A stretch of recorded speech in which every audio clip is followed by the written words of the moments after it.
ये प्रायोजित है पॉलिटिकल पार्टी के जो नेता लोग हैं उनके बहकावे में उसकावे पर इस तरह की वारदात हो रही है कि लोगों ने जिस तरह से पटना की राजधानी में घटनाएं की है वो बहुत अफसोसजनक है, बहुत निंदनीय है। ठेला फेंका है, विधायकों को अपमानित किया है, उनके गाड़ियों को चकनाचूर किया है।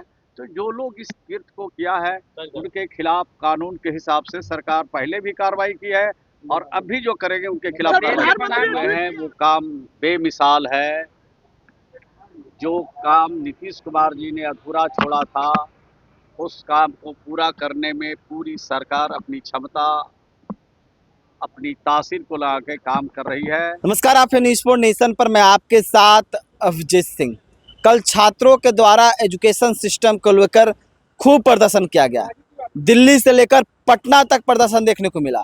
और वहीं बात करें तो कल उन पर लाठियां भी चलाई गई और जो छात्र हैं वो भी खूब उपद्रव मचाए। इसको लेकर जब सवाल किया गया बिहार सरकार के मंत्री श्रवण कुमार से तो उन्होंने छात्रों को लेकर बड़ा बयान दिया। और वहीं बात करें तो सम्राट सरकार का 100 दिन पूरा हो गया है, इसको लेकर भी क्या कुछ करें मंत्री श्रवण कुमार, छोड़ जाते उनके तमाम बयानों के साथ। उसमें झगड़ने क्या जरूरत है? सर, कल छात्रों ने प्रोटेस्ट किया, छात्रों पर लाठीचार्ज हुआ और छात्रों ने पत्रकारों को पीटा, पुलिस को पीटा, नीचे करवाई थी, बीजेपी के गाड़ी देखते के साथ आपके भी घर पे पत्थर चला दिए लोग। देखिए, आंदोलन होना चाहिए, कोई भी अगर इशू है तो उसको उठाना चाहिए, लेकिन ये छात्र नहीं उठा रहे हैं। ये प्रायोजित है पॉलिटिकल पार्टी के जो नेता लोग हैं उनके बहकावे में उसकावे पर इस तरह की वारदात हो रही है। और राष्ट्रपिता महात्मा गांधी के रास्ते आंदोलन होना चाहिए और लोकतंत्र में सबको अपना हक मांगने का, सबको अपना बात रखने का अधिकार है। लेकिन जिस तरह से कल पॉलिटिकल पार्टी के लोगों ने, खास करके आरजेडी कांग्रेस के लोगों ने जिस तरह से पटना की राजधानी में घटनाएं की है वो बहुत अफसोसजनक है, बहुत निंदनीय है। इसकी जितनी भी निंदा की जाए बहुत थोड़ी होगी। चिन्हित करके इन लोगों पर कार्रवाई होगी सर।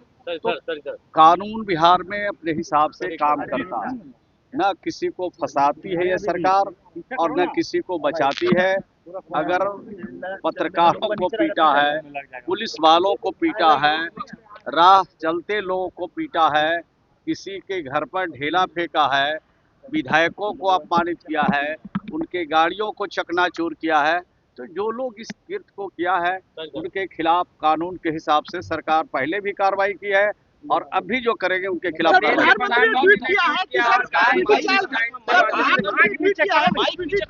दोषियों के खिलाफ कार्रवाई किया जाएगा। हम कुछ सुने नहीं आप लोग की बात। प्रधानमंत्री ने ट्वीट किया है कि स्पीडी ट्रायल चलाकर दोषियों के खिलाफ कार्रवाई किया जाएगा। जब प्रधानमंत्री जी ने कह दिया तुमसे बड़े आदमी हैं, प्रधानमंत्री जी ने जो बात कही है वो बात पूरे देश में, राज्य में जहां इस तरह के कृत्य करने वाले लोग हैं उनके खिलाफ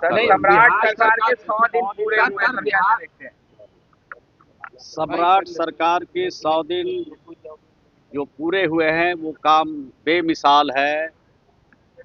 जो काम नीतीश कुमार जी ने अधूरा छोड़ा था उस काम को पूरा करने में पूरी सरकार अपनी क्षमता, अपनी तासीर को लगा के काम कर रही है और 100 दिन का काम बेमिसाल है।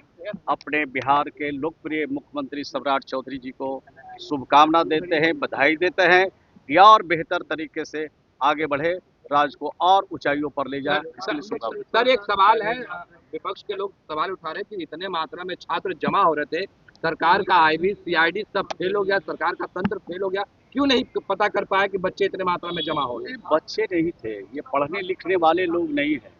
हमने पहले भी कहा है कि पढ़ने लिखने वाले लोग इस तरह के हठधर्ता नहीं करते हैं। सरकार उनकी बात को भी सुनती है, सरकार उसका हल भी निकालती है, निदान भी करती है। ये 20 वर्षों के शासन में नीतीश कुमार जी ने बिहार के विद्यार्थियों के लिए छात्रों के लिए जो काम किया है उसका जोड़ा देश का कोई राज नहीं लगा सकता है। बिहार में हर तरह का इंतजाम छात्रों के लिए, विद्यार्थियों के लिए। और नीतीश कुमार ने वचन दिया था 2020 के बाद, कहा था कि बिहार में 10 लाख लोगों को हम नौकरी देंगे और 25 लाख लोगों को रोजगार देंगे।